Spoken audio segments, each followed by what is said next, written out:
Good morning, y'all. Welcome back to Homestead. I've got the windows down in the vehicle if y'all hear my dogs barking, cats around the car. So welcome back to the channel.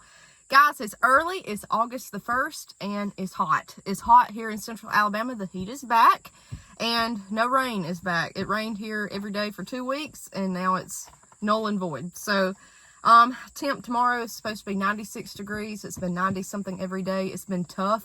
Very, very tough here. As far as our gardens, I let everything go. I let the chickens run through all the gardens. I canned what I needed to can this year. We've got food put up, but I had to stop because of this move. So what I'm letting the chickens do is just go through everything. They're eating all the plants. They're fertilizing it naturally.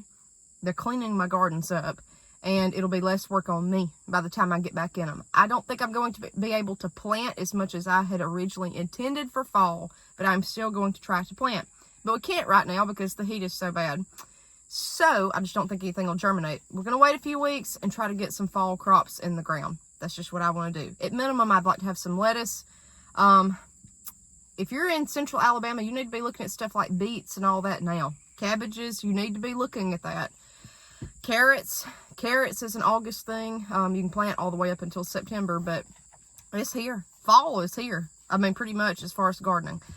So we got that. We got the move. The last video I did was Sunday, and I showed you the beginnings of my bohemian master bathroom. It's all coming along beautifully. I've worked on the guest bathroom today. In fact, I'm getting ready to go back and get some more paint. I've never seen so much paint in my life. I'm painting beadboard, and it's soaking it up like a sponge. So I probably should have pulled it down, just went back to sheetrock, but I thought it would be pretty, and I really didn't want to fool with all that. So here we are. I was trying to eliminate a lot of this trim work and all that, and it's tough, okay? It's tough. This weekend, me and my husband are doing the flooring in the master bathroom. I'll show you guys that. We're going to do a wood look tile. It's going to be beautiful. We've got so much going on right now. Everybody keeps asking, when are you moving into the house? When are you moving into the house? We set a goal for Christmas. I don't know if that's going to be. This is a lot of work. Like I said, we're building walls. So it's the flooring, walls. It's not just painting and cleaning. It's a lot.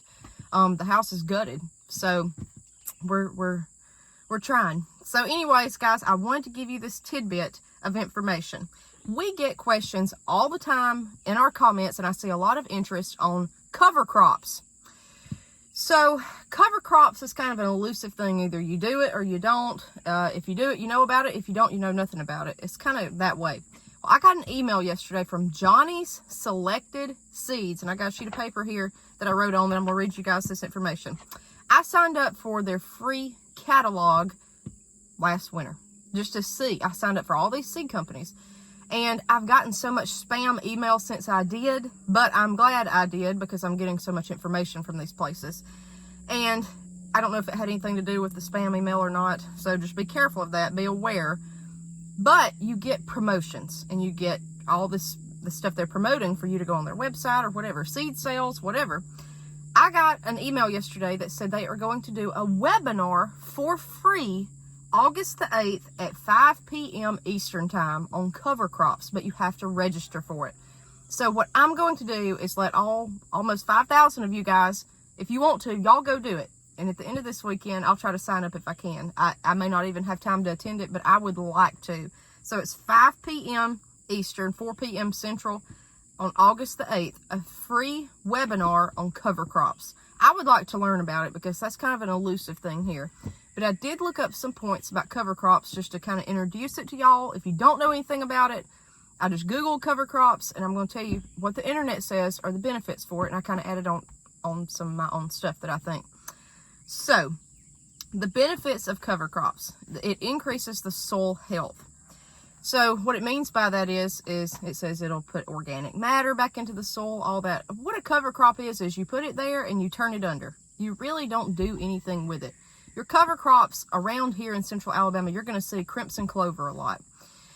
When you turn this stuff back under, it adds compost, actual matter back into the soil. Y'all see me build these compost beds all the time. I just go dump scraps into it. I go dump paper into it. I dump matter into those beds that beefs up the soil and makes it good stuff. I'm trying to take out, well, in these beds I'm building from scratch, there's no clay. But if I was doing it to my clay dirt, like in my pasture garden, I'm trying to remove the amount of clay by adding more beneficial stuff to it.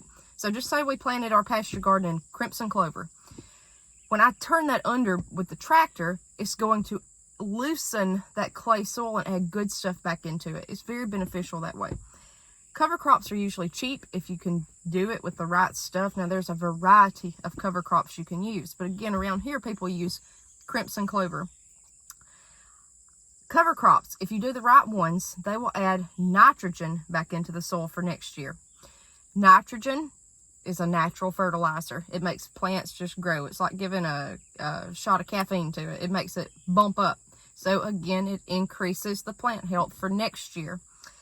Erosion, that's a huge thing. A lot of people that I see talk about erosion. If floods come, especially in our pasture garden, we have bad erosion. We've done videos on this.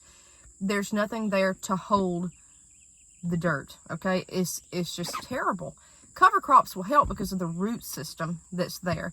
And so if floods come this wintertime and try to hit that area, if there's plants there with roots, it will decrease the amount of dirt or soil that washes away. Last but not least, this is what I put, and I thought this was my own opinion. I talked it over with my husband, but I think this is very good. This is kind of like killing two birds with one stone. Hunting. A lot of people here in central Alabama will plant crops for hunting, but it increases the soil health, and it turns around and it allows you a food plot. If it's by natural agricultural means, you have to check on your state's regulations for hunting. I know with doves, deer, what it is, it's an attractant to get them there, okay? So it's helping your soil, but at the same time, you can harvest meat and fill your freezer from that food plot. So it's not just for you, literally, with vegetables. It can be for animals, and then you're harvesting the animals. Check on your state's regulations, though. A lot of people around here do that, especially with doves. Dove hunting, that's huge, and deer. So if you'd like to learn more about it, and I certainly would, Johnny Selected Seeds, the webinar is August the 8th. That's next week, okay?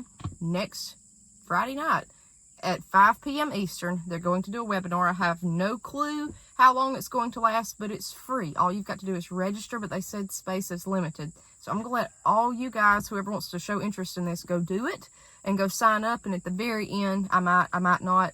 I think it would be very beneficial because this is kind of a hard subject to grasp.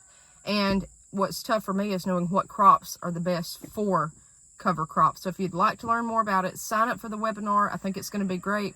And it's free. You cannot beat that. You can't beat it. So guys, I'm going to head towards town. I've got a lot to do today. Nothing to show you in the gardens. There's nothing yet, but we're gonna till this stuff under, pull it up, clean it up. All these pumpkins we've got to get rid of. These pumpkin vines, I let the chickens just eat the pumpkins. I was just tired of it, and I thought just let the animals have it. So they're helping me out. I'm helping them out. This is just a mutual benefit here, and we're going to get ready for fall. We've got a lot going on. So we will see you guys next time on Harmon Homestead.